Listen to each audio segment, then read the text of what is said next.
नमस्कार, NDTV India में आपका स्वागत है। मैं हूं दिल्ली से सौरभ शुक्ला और मुंबई से मेरे सहयोगी सोहिद मिश्रा भी जुड़े हुए हैं। इस वक्त हम बीबीसी के दफ्तर के नजदीक मौजूद हैं और हम यहां पर इसलिए हैं क्योंकि आज लगभग सुबह 11:30 बजे के करीब आयकर विभाग की एक टीम दिल्ली के दफ्तर पहुंची और जहां सोहिद है मुंबई में, वहां पर भी आयकर विभाग की एक टीम पहुंच गई है जो लगभग पिछले 8 घंटों से बीबीसी के दफ्तर पर सर्वे कर रहा है। जो इनकम टैक्स ऑफिशियल्स हैं, जो सूत्र उनके नजदीक हैं, उनकी जानकारी के मुताबिक कुछ वित्तीय अनियमितताएं की हैं बीबीसी ने, कुछ ट्रांसफर पॉलिसीज हैं जिनका उल्लंघन किया है, गैर कानूनी तरीके से फंड ट्रांसफर किए गए हैं, ऐसा आरोप इनकम टैक्स डिपार्टमेंट का है बीबीसी के ऊपर। इसी के चलते ये सर्वे किए जा रहे हैं। आपको बताएं कि जब ये 8 घंटे से सर्वे शुरू किया गया, इसके 8 घंटे हो गए हैं, जब वहां पर बीबीसी की जितनी भी टीम में लोग मौजूद थे उस वक्त इन सबसे कहा गया कि अपने फोन रख दीजिए। उसके बाद जो फाइनेंस डिपार्टमेंट है वहां पर भी जांच चलती रही। जो फाइनेंस डिपार्टमेंट में लोग थे, कर्मचारी थे बीबीसी के, उनसे पूछा गया कि वो जो ट्रांजैक्शंस का ब्यौरा है पिछले कई सालों का, वो इनकम टैक्स को दिखाएं और उनको ट्रांसफर करें। इसके अलावा जो बैलेंस शीट्स हैं, जो कंपनी के डॉक्यूमेंट्स हैं, वो भी उनको दिखाने के लिए कहा गया। और इसके अलावा सबसे बड़ी चीज़ ये है कि जो बीबीसी के एम्प्लॉयज़ थे जिनके फ़ोन रखे गए थे, इसमें कुछ पत्रकार भी हैं जो मेरी और सोहित की तरह रिपोर्टिंग करते हैं, खबरें लाते हैं, बताते हैं, उनको लिखते हैं।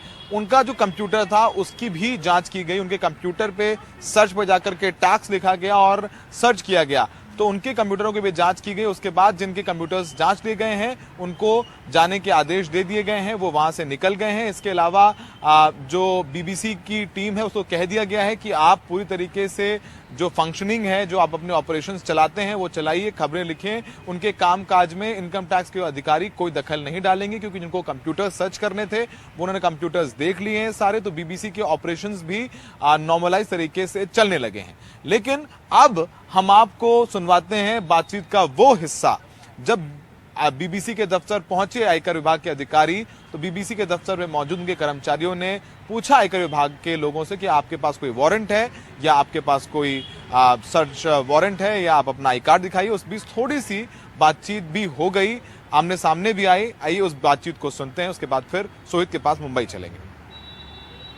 Income tax department, IT department से। चलो आप लोग फोन रखो। अरे आराम से तो बात करो यार। फोन गेट खुलवा रहे हो आप 10 मिनट से? गेट कौन खुलवा रहे हो आप लोग? ऐसे बिना वारंट के गेट खोलेंगे? वारंट आपको पता है? वारंट सील हो चुका है, देखा हुआ वारंट, तब एंटर किया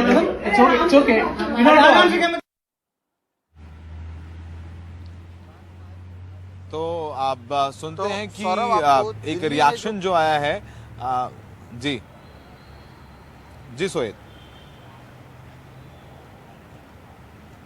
सौरभ, जिस तरह से आप दिल्ली मुख्यालय की बात कर रहे थे, उसी तरह से हम आपको पहले फिलहाल बताते हैं मुंबई में किस तरह का हाल है। यहाँ पर भी सौरभ, जिस तरह से दिल्ली में बता रहे थे, जहाँ पर मैं मौजूद हूँ ये है मुंबई में कलीना इलाके पर हम मौजूद हैं। और जो आप अभी तस्वीर देख पा रहे हैं, ये जो टावर है इसके 5वीं मंजिल पर बीबीसी का दफ्तर है। ये विंडसर टावर है और इसके 5वीं मंजिल पर बीबीसी का दफ्तर है।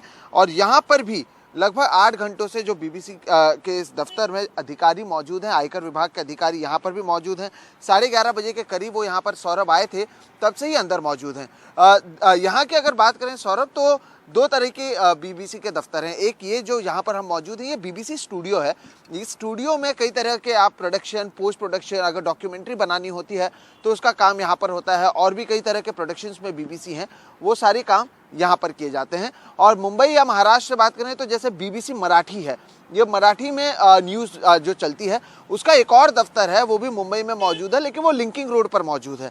जो आयकर विभाग के अधिकारी मौजूद हैं वो यहाँ पर मौजूद है, जहाँ पर बीबीसी का स्टूडियो है। 11:30 बजे से मौजूद हैं और यहाँ पर हम भी तभी से मौजूद हैं। लेकिन ना किसी जो कर्मचारी हैं उन्हें बाहर आने दिया जा रहा है, ना हमें और कोई जानकारी दी जा रही है। अब इसके टाइमिंग को लेकर आप देखिए कि क्या कुछ हुआ है। बीबीसी की ओर से 2 डॉक्यूमेंट्री बनाए जाते हैं 2 भाग में। अब जो ये डॉक्यूमेंट्री है ये प्रधानमंत्री नरेंद्र मोदी को लेकर है। जो पहला भाग है उसमें गुजरात में जिस तरह से 2002 में दंगे हुए थे, उसे लेकर वो डॉक्यूमेंट्री है, जब नरेंद्र मोदी गुजरात के मुख्यमंत्री थे। उसमें बताया गया कि हालात किस तरह से थे, क्या कुछ किया जा सकता था, क्या कुछ नहीं किया गया है। कई सारे कड़े सवाल उसमें पूछे गए। जो दूसरा भाग है वो 2014 में प्रधानमंत्री बनने के बाद क्या कुछ देश में हुआ है उसे लेकर फोकस किया गया है। और ऐसे में वो डॉक्यूमेंट्री भारत में तो रिलीज ही नहीं होता है, वो यूके में रिलीज होता है, लेकिन उसके लिंक्स यहाँ पर आते हैं, उसे भी हटाया जाता है। उसे लेकर जो लगातार राजनीति हुई है वो तो हम एनडीटीवी में बताते रहे हैं, लेकिन उसके बाद जिस तरह से यहाँ पर आयकर विभाग के अधिकारी पहुँचते हैं और यहाँ पर जो सर्वे चालू है, इसे आप रेड नहीं कहते हैं, सर्च वारंट नहीं, सर्वे कहा जा रहा है, जो सर्वे लगातार जारी है उसे लेकर अब सवाल उठ रहे हैं कि भाई यहाँ पर वो रिलीज करते हैं और उसके बाद ये सर्वे क्यों होता है। कई सारे राजनीतिक बयान भी आए हैं, वो तो हम आपको बताएंगे ही। पहले आपको बताते हैं बीबीसी की ओर से क्या कुछ कहा गया है इस पूरे मामले में। दरअसल बीबीसी ने कहा है कि फिलहाल दिल्ली और मुंबई के बीबीसी दफ्तरों में आयकर अधिकारी मौजूद हैं और हम उनसे पूरा सहयोग कर रहे हैं, हम उनकी पूरी सहयोग कर रहे हैं। हमें उम्मीद है कि जल्द से जल्द स्थिति का समाधान हो जाएगा।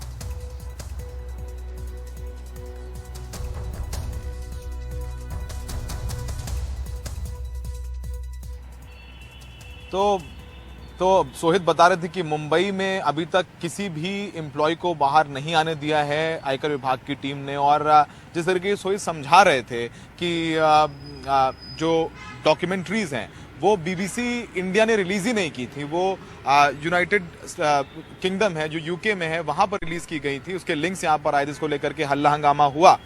अब जब ये सर्वे कराए गए हैं, जैसे सोहित भी बता रहे हैं कि इसकी टाइमिंग को लेकर के सवाल उठ रहा है, क्योंकि जहां पर हम खड़े हैं वहां पर ही हिंदू सेना ने आकर प्रदर्शन किया था और ये मांग की थी कि बीबीसी को इंडिया में बैन कर दिया जाए इन डॉक्यूमेंट्रीज को रिलीज करने के बाद। इसके बाद हिंदू सेना सुप्रीम कोर्ट भी गई थी बीबीसी को बैन करने को लेकर के, इस डॉक्यूमेंट्री को बैन करने को लेकर के। वहां पर सुप्रीम कोर्ट ने उसकी याचिका को खारिज कर दिया था, लेकिन ये पूरा माहौल बनने लग गया था। और ऐसे में जब ये सर्वे हुआ है आज आकर के सुबह, और सबसे बड़ा सवाल सोहित यही उठ रहा है कि जब आप यहाँ पर आए और आप कह रहे हैं कि जो ट्रांसफर प्राइसिंग पॉलिसी है उसका उल्लंघन किया है बीबीसी ने, और ये वित्तीय लेन देन का मामला है, तो आप अकाउंट्स डिपार्टमेंट, फाइनेंस डिपार्टमेंट के कंप्यूटर्स चेक करिए, लेकिन जो पत्रकार हैं उनके सिस्टम को, उनके कंप्यूटर को क्यों खंगाला जा रहा है। तो तमाम इन सवालों पर जो प्रेस की, पत्रकारों की संस्थाएं हैं उनके भी तीखे रिएक्शंस आ रहे हैं, चाहे वो प्रेस क्लब ऑफ इंडिया हो, चाहे मुंबई का प्रेस क्लब हो, या फिर एडिटर्स गिल्ड ऑफ इंडिया है, उन्होंने भी इस पर अपना बयान जारी किया है। तो एडिटर्स गिल्ड ऑफ इंडिया ने कुछ अहम बातें कही हैं जो उन्होंने अपनी प्रेस विज्ञप्ति जारी की है इस आईटी सर्वे को लेकर के बीबीसी के ऊपर। एडिटर्स गिल्ड ने कहा है कि बीबीसी इंडिया के दफ्तरों पर आईटी का ये सर्वे चिंताजनक है। बीबीसी की 2 डॉक्यूमेंट्री के बाद ये सर्वे हुआ है। सरकार ने इन पर पूर्वाग्रह से ग्रसित होने का आरोप सरकार पर लगाया है एडिटर्स गिल्ड ऑफ इंडिया ने। ये आईटी सर्वे प्रेस संस्थानों को डराने धमकाने की प्रवृत्ति का हिस्सा है। सितंबर 2021 में इसी तरह न्यूज क्लिक और न्यूज लॉन्ड्री के दफ्तरों पर भी आईटी का सर्वे हुआ था। जून 2021 में दैनिक भास्कर और भारत समाचार के दफ्तरों पर आईटी का सर्वे हुआ था। न्यूज क्लिक में ईडी ने भी छापे मारे थे। ये संवैधानिक लोकतंत्र को कमजोर करने की प्रवृत्ति है, ये एडिटर्स गिल्ड ऑफ इंडिया कह रहा है। ऐसी जांच में गहरी संवेदनशीलता की जरूरत है ताकि पत्रकारों और मीडिया संस्थानों के अधिकारों पर चोट ना हो। सरकारी एजेंसियां तय दफ्तरों के मुताबिक काम करें। तो एक तीखी प्रतिक्रिया है वो एडिटर्स गिल्ड ऑफ इंडिया की तरफ से आई है सोहित। तो वाकई में तमाम जो पत्रकारों की संस्थाएं हैं वो सवाल उठा रही हैं। और सोहित, अब इसको लेकर के बताइए मुंबई में क्या कुछ अभी, क्योंकि यहाँ से तमाम जो कर्मचारी हैं बीबीसी के वो निकलने लग गए हैं, वो अभी बात तो नहीं कर रहे हैं, क्योंकि उनको बीबीसी की तरफ से भी कहा गया है कि जब तक सर्वे चल रहा है मीडिया में या सोशल मीडिया पे कुछ ना लिखें। क्या वहां पर अभी कर्मचारियों को जाने दिया जा रहा है? क्या वो अपने घर वालों से संपर्क कर पा रहे हैं? क्या उनके फोन भी अभी वापस नहीं किए? क्योंकि यहाँ पर जिनके सिस्टम जांच लिए गए उनके फोन वापस करके उनको घर जाने के लिए कह दिया गया है। सौरभ, देखिए, अगर मुंबई की बात करें तो यहाँ पर फिलहाल कोई भी डेवलपमेंट नहीं नज़र आ रहा है। जिस तरह से 11:30 बजे से जो अधिकारी हो या फिर कर्मचारी हो वो अंदर ही मौजूद हैं। और अभी जब आप एडिटर्स गिल्ड ऑफ इंडिया की बातचीत कर रहे थे, सवाल यही है कि इससे पहले और भी कई ऐसे संस्थान हैं जहां पर हमने देखा है कि इस तरह के सर्वे किए गए या फिर छापेमारी भी की गई, लेकिन उसके आगे होता क्या है? और सवाल यही यहाँ पर भी पूछा जाएगा कि जो घंटों से अंदर हैं, इससे क्या कुछ निकल कर सामने आता है। तो आज जो हॉट टॉपिक पर हम बातचीत कर रहे हैं वो इसी को लेकर कर रहे हैं। बहरहाल वक्त एक ब्रेक का हो चुका है और ब्रेक के बाद भी इसी पर आगे बातचीत करेंगे। आपको ये भी बताएंगे कि जिस तरह से ये सर्वे चल रहा है, इसे लेकर अलग अलग राजनीतिक नेताओं ने क्या कुछ बयान दिए हैं। ब्रेक के बाद देखते रहिए एनडीटीवी इंडिया।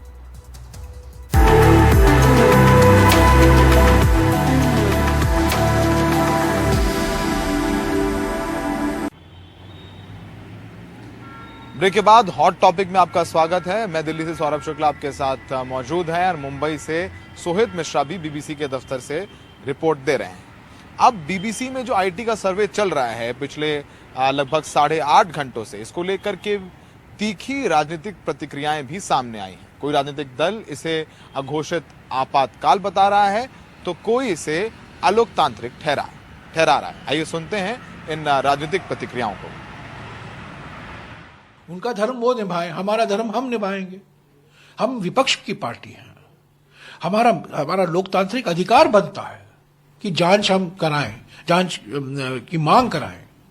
हम जेपीसी की मांग कर रहे हैं और वो बीबीसी के पीछे पड़े हुए हैं। विश्व में पहली बार बीबीसी के 100 साल के इतिहास में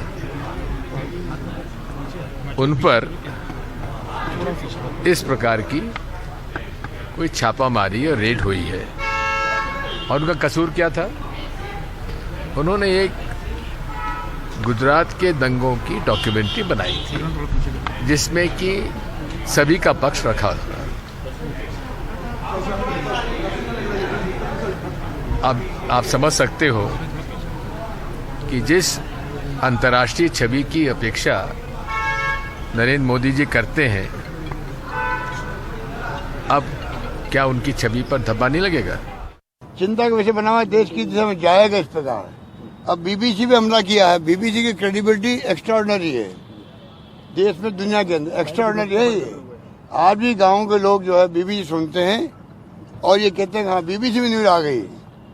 मैं 40 साल से देख रहा हूँ, बीबीसी में रेडियो न्यूज हो, टीवी में आने लग गई, तो आज भी लोगों में उसकी क्रेडिबिलिटी है। कारण बताना चाहिए देशवासियों को, भाई आपने बीबीसी की जैसी संस्था को भी आपने टारगेट क्यों बनाया है। देशवासियों को विश्वास में लेना चाहिए, वरना पूरी देश की मैं समझता हूँ बदनामी सरकार की भी होगी दुनिया के अंदर, मेरा मानना है। मैं समझता हूँ ये अफसोस की बात है, क्योंकि ये एक वो मीडिया है जिसने कि सारी दुनिया को कवर करता है और करीबन सच्ची खबरें हर जगह देता है, जो कई मुल्कों को अच्छा नहीं लगता है। और जो इन पे आज ये हुआ है, ये हमको लगता है कि देखिए पहले ही जमहूरियत पे यहाँ खतरा है।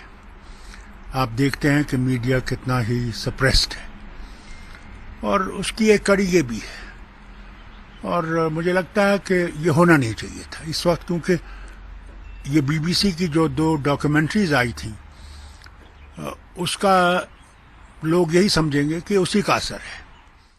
इनकम टैक्स विभाग समय समय पर जहां पर अनियमितताएं पाई जाती हैं वहां पर सर्वेस करता है और जब ये सर्वे का काम पूरा होता है तब वो अपना एक प्रेस नोट या प्रेस ब्रीफिंग करके जानकारी देते हैं।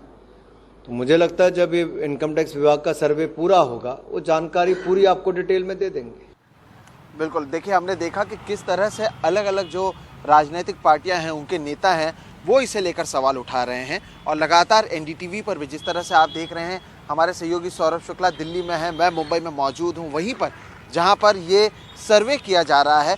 सवाल ये है कि सर्वे से क्या कुछ निकल कर आता है या जिस तरह से इसके टाइमिंग को लेकर सवाल उठाया जा रहा है उसका क्या जवाब दिया जाता है। सौरभ ने इससे पहले भी बताया कि अलग अलग जगहों पर किस तरह से पिछले कुछ सालों में भी सर्वे किए गए हैं, उन खासतौर पर उन जगहों पर, उन संस्थानों में जो थोड़े क्रिटिकल रहे हैं। ऐसे में एक बार फिर से इसके टाइमिंग को लेकर सवाल उठ रहा है। लगातार जो आयकर विभाग के अधिकारी हैं वो अंदर मौजूद हैं और चाहे दिल्ली हो या मुंबई, एनडीटीवी की टीम इसे लगातार कवर कर रही है। तो दिल्ली का हाल सौरभ लगातार बता रहे हैं, मुंबई से भी हम आपको बता रहे हैं कि किस तरह से ये जो सर्वे है, इसे छापामारी नहीं सर्वे कहा जा रहा है, वो किस तरह से कई घंटों से जारी है। कोई भी क्लैरिटी नहीं है कि आखिर वजह क्या है, कुछ जो कर्मचारी हैं वो अब भी मौजूद हैं और इस पर लगातार एनडीटीवी पर कवरेज आप देखते रहेंगे। बहरहाल हॉट टॉपिक में फिलहाल इतना ही। दिल्ली से सौरभ और मुंबई से मुझे दीजिए इजाजत और देश और दुनिया की बाकी खबरों के लिए देखते रहिए सिर्फ एनडीटीवी इंडिया। नमस्कार।